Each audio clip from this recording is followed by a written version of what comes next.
grapes.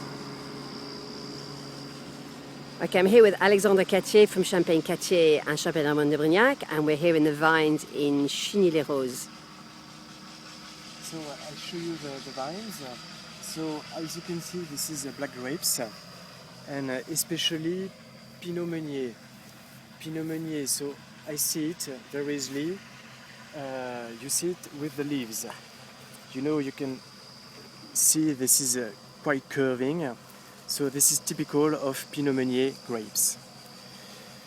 So about the harvest, we have grapes which are ripened, very good. This is ready to be cut.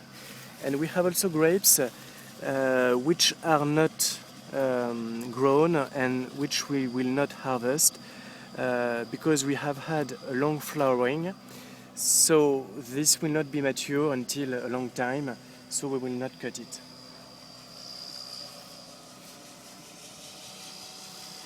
Here we